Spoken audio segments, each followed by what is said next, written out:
Good afternoon. It's Monday, the 17th of November. I'm Erin Viner, and this is IBA News broadcasting from Jerusalem. We open with a coalition crisis that suggests the holding of new elections may be on the horizon. A strategic meeting was initially called by Prime Minister Benjamin Netanyahu with senior officials from his Likud party for this afternoon after his overtures to religious parties to join his government were rejected, but that meeting was later cancelled. Here with more is IBA's political correspondent Eli Wogelenter. The current crisis in Prime Minister Netanyahu's government is picking up steam, with signs that his shaky coalition might be falling apart. But this time, apparently, he cannot turn to the religious parties to keep his government propped up.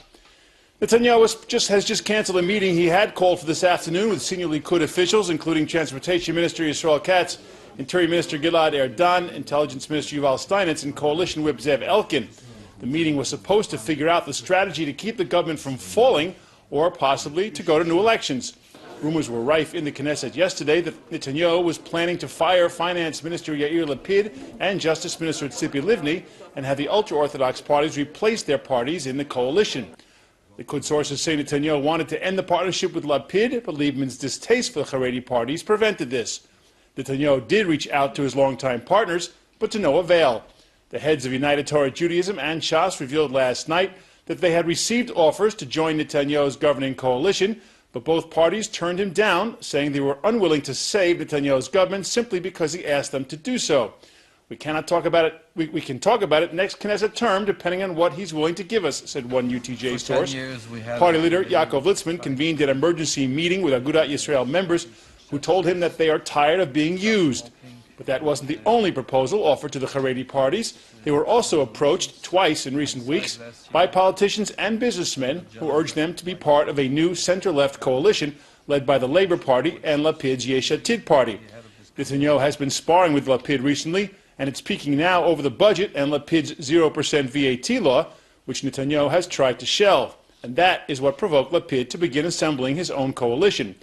But the finance minister tried to lower the temperature in the coalition crisis yesterday evening, telling television reporters that he never threatened to leave the government, so there's no serious threat. He said that Netanyahu still backs his budget, that the government approved it, and now the government has to pass it. I don't think that Prime Minister Netanyahu has withdrawn his backing, Lapid said. I think that we are in the midst of the budget process, which is always complicated. As for the possibility of imminent elections, Lapid said, I see no reason for the threats or breaking up governments. I do not think that there is one Israeli who wants to go to elections. What's it good for? I think this is a very bad idea. But tensions in the coalition do not end there, and a new coalition crisis appears to be brewing over the Jewish state bill, with right-wing coalition members furious at both Hatzanuah and Yesh Atid for opposing it in what they claim is a flagrant breach of previous coalition agreements. At yesterday's cabinet meeting, Netanyahu gave his full support to a contentious bill that would enshrine Israel as a Jewish state. But later in the day, Justice Minister Tzipi Livni, with support from Yesh Atid, was able to remove it from discussion at the Ministerial Committee on Legislation, undermining Netanyahu's efforts to advance the bill. Livni's move angered right-wing ministers, especially Economy Minister Naftali Bennett of Bayit Yehudi, who said, from our perspective, the bill should have been passed today. We will no longer cooperate with Yesh Atid and Hatzanuah on coalition issues. The die has been cast. I will not support any bill proposed by Lapid or Livni. Today he upped the ante, saying when we joined the government, we demanded and signed an agreement that said they would pass a nation-state law. Yesterday, one of the sides pushed back. The nation-state law will pass this coming Sunday, and if it doesn't, there is no coalition, because everything will fall apart.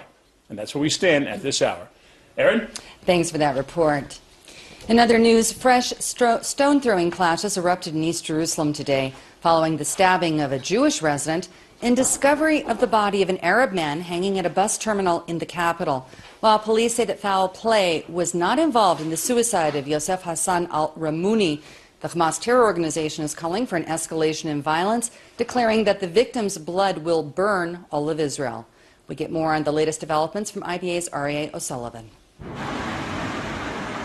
It was a rough night in the capital, which has seen nearly daily clashes between Israeli police and Arab protesters. The body of an Arab driver was found hanging in the middle of his bus overnight at the Egged depot in Har HaChotzrim. The man was identified as Yusuf Hassan al-Ramouni, a 32-year-old father of 2 children. Police say there were no signs of foul play and it was an apparent suicide. But that didn't seem to quell the Arab residents of the city who called for a general strike. His family also rejected this, saying he had been murdered by Jewish extremists in a revenge attack. Palestinian media quoted other Arab drivers saying that Ramouni had been beaten up. Police say an autopsy was being carried out and issued a statement saying that contrary to reports in the foreign media, there were no signs of violence on the body. Hours after Ramouni's body was found, rioting broke out in some Arab neighborhoods of the city, and Sheikh Jarrah, a bus driver, was hurt after his vehicle came under a hail of stones, and police detained 3 youths in the Silwan area for stoning vehicles. The unrest came after a Haredi man was stabbed in the back with a screwdriver while walking on the Street of the Prophets last night. The 35-year-old man managed to make his way to a nearby border police post and was rushed to Sharet Tzedek Hospital suffering from moderate wounds. Police believe the attacker fled toward East Jerusalem and have been searching for him. Despite the violence, dozens of people ascended the Temple Mount this morning, which remains open to visitors as part of the status quo agreement. One group of about 40 people were there to commemorate the passing of former Chief Rabbi Shlomo Goren, who advocated rebuilding the temple. They called for Jews to be able to worship on the Mount, a move the government has steadfastly refused in order to keep the calm in the city. Ari O'Sullivan for IBA News. Palestinian Authority President Mahmoud Abbas rejected a request from U.S. Secretary of State John Kerry to meet with Prime Minister Netanyahu when all three were in Amman last week. This, according to the Palestinian Al-Quds Al-Arabi daily newspaper, quoting unnamed sources close to the Palestinian leader, saying that he turned down the opportunity because of the breakdown in peace talks, as well as the current unrest in Jerusalem, for which he holds Netanyahu responsible.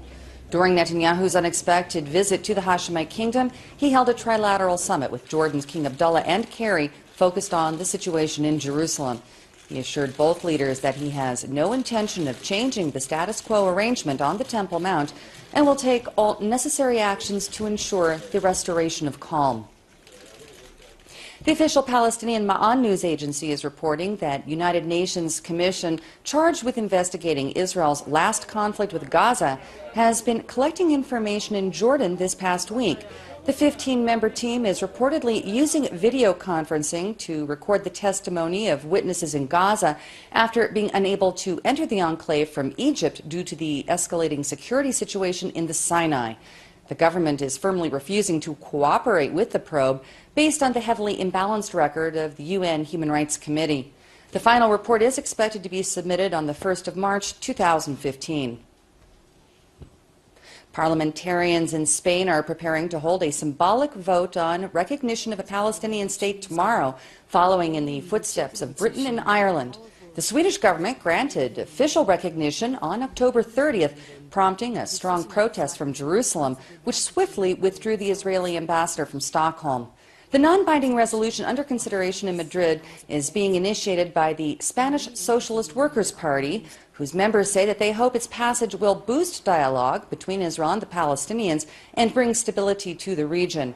French legislators are set to follow suit with a debate over a similar proposal on November 28th, amid widespread speculation that the measures taken by European parliaments reflect increasing impatience toward Israel's settlement policy and blockade of the Gaza Strip. Kindergartens, elementary and special needs schools reopened their doors in the western Galilee town of Abu Snan today after remaining closed on the recommendation of the Coastal District Police in the aftermath of Friday night's violent brawl between Muslim and Druze residents that resulted in the injury of more than 40 people. The police presence in the village remains higher than usual in further attempts to restore public order. Turning to the Islamic State siege of Kobani, where clashes are ongoing with the town's Kurdish defenders. The strategic location on the border with Turkey has been the scene of fierce battles for more than 50 days now and has become a symbol of international efforts to halt the extremists' advance. According to a statement from the U.S. Central Command, the latest round of strikes launched by coalition warplanes included 19 against ISIS positions in Syria that destroyed 10 fighting positions, a building and several vehicles, and 16 strikes have targeted the group's strongholds in Iraq. Kurdish leaders in Kobani say that they're hoping for the arrival of more Peshmerga forces from Iraq to help to break the ISIS stranglehold on the town. A massive number of refugees continue to flee the civil war and the Islamic State offensive in Syria into Lebanon, where economic stability has been badly damaged due to a loss of trade and investment and inability of its already weak infrastructure to cope with the additional strain and pressure placed by the refugees on the country's resources. A joint report from the Lebanese Environmental Department, the European Union, and the UN Development Program points out that Lebanon's population of 4 million has already absorbed over 1.4 million Syrians, and that number is only set to rise despite efforts to stem the flow. By end of 2014, we will have 1.8 million additional population due to the Syrian conflict, which will create a major impact on natural resources due to generation of solid waste, consumption, water demand, production of wastewater, and impact on air quality and on land use. The dramatic pursuit of a stolen truck has been captured by surveillance cameras showing the thief ramming 3 police barricades and hitting a police car before finally coming to a halt. The incident occurred on Road 5 in the center of the country, where police erected checkpoints after reports that a truck had been stolen in Orokiva. Officers fired warning shots into the air when the suspect drove through the roadblocks, and he was apprehended after a short struggle during his attempts to flee by foot near Ariel. Many here in the country are today mourning the passing of Charlie Levine, whose funeral is taking place at this hour in the Har HaMenuchot Cemetery in Jerusalem. The icon of public relations was one of the nation's top professionals and passed away at the age of 62 after a short illness. He worked as an advisor to dozens of leading international politicians, including Prime Ministers Netanyahu and Ehud Olmert, U.S. presidential contenders Hillary Clinton and Al Gore, and media mogul Rupert Murdoch, among many others. Levine was the founder and CEO of Lone Star Communications, taking its name from the state of Charlie's birth, Texas, and later he worked for the Reuter Finn Agency. Levine immigrated to Israel in 1978 with his wife Shelley and lived in Ma'ale Adumim. On a personal note, Charlie was a close personal friend of most of the staff here at IBA English News, and we extend our most sincere condolences to his family. He will be terribly missed. The Jerusalem Post has just published its 25,000th edition. IBA's Eli Wogelenter spoke with the Post's managing editor David Brin about the milestone, as well as what's in store for the future of the 82-year-old institution. Was quite an achievement, I think. It's been 80 years since Gershon Agron started the Post in 1932, and it's a real sense of accomplishment that we've put the paper out every night, every regular night besides Shabbat and Chagim since then, and reaching 25,000 is quite an accomplishment for a newspaper. I think we're very proud of it. You've had so many changes in the last 82 years, going from one newspaper to an empire. Tell me about it. That's true. Actually, when I started in 1990, we had just switched over to computers, actually. There were still typewriters, strewn throughout the building. And people still wrote on typewriters a lot and then had someone else type it into the computer because they didn't know how to use the computer. But yes, there's been amazing changes now. Everything's computerized, layout systems, everything. But as you said, the big change is that the Post has gone from one newspaper to a whole plethora of products. We have our international edition. We have our weekly supplements that come out with the paper. We have new now editions in French. We have a monthly Christian edition. We have a kosher English edition for the religious public. We have easy English editions, and obviously we have the Jerusalem Report, our bi-monthly magazine. So as opposed to many other print publications which are reducing, we have succeeded in expanding, actually. Are there plans for more things?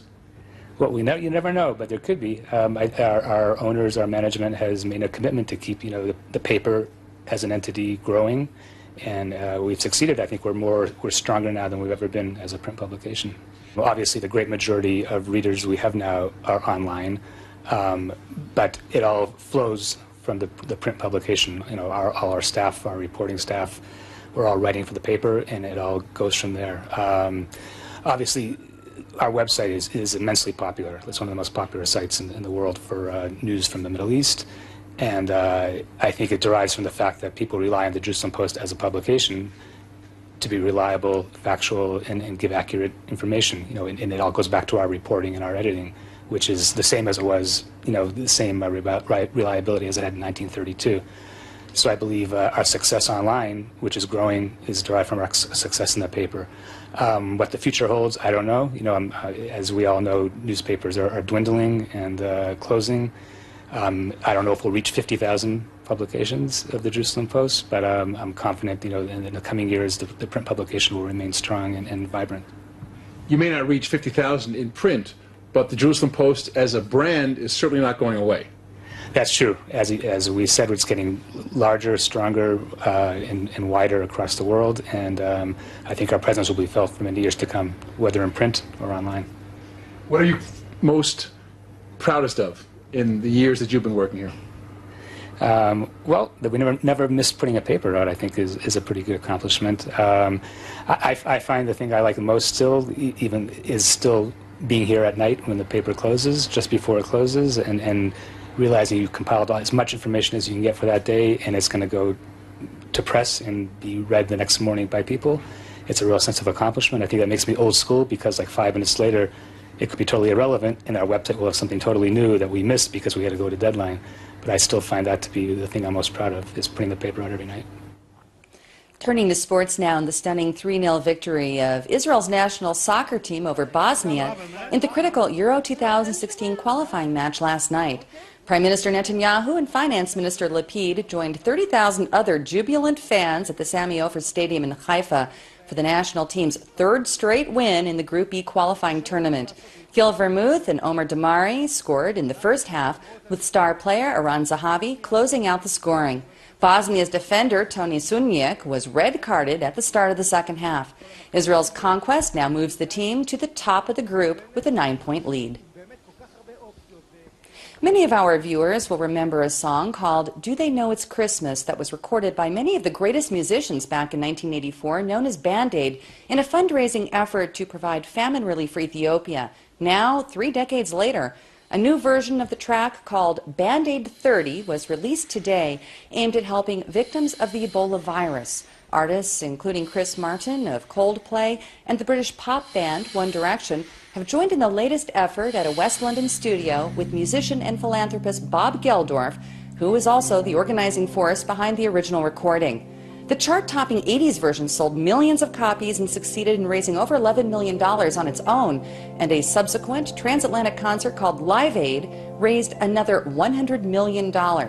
Those interested in downloading the newest version can do so starting today for 99 pence in British currency, which is about $1.55, and actual copies will be released in about 3 weeks' time. All proceeds will go to the Band Aid Trust in the global fight against Ebola. Israel's economy shrank for the first time in 5 years, according to figures published by the Central Bureau of Statistics. Government officials are blaming the 50-day summer conflict in Gaza with responsibility for the fiscal slowdown. The CBS is reporting a contraction of 0.4% in the third quarter following Operation Protective Edge, after a growth of 2.2% in the second quarter and a 3.3% rise during the first. Overall, the decline reflects a 4.4% decrease of investments in fixed assets and the export of goods and services, while the tourism sector recorded a whopping 77.5% fall. Taking a look at the local market, where the shekel today lost strength against all major foreign currencies, and share prices on the Tel Aviv Stock Exchange also took a downward turn. Here's a look at the afternoon numbers.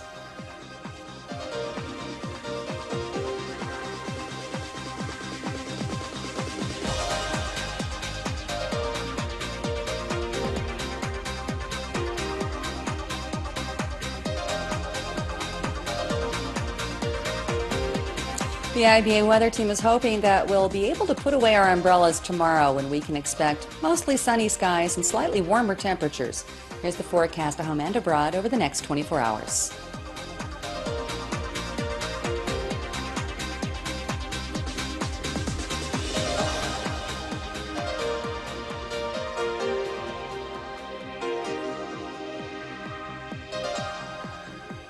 Thank you for being with us this afternoon. Ari Sullivan will be at this desk tomorrow to bring you all the latest breaking news from Israel. I'm Erin Viner, wishing you a good evening and shalom from Jerusalem.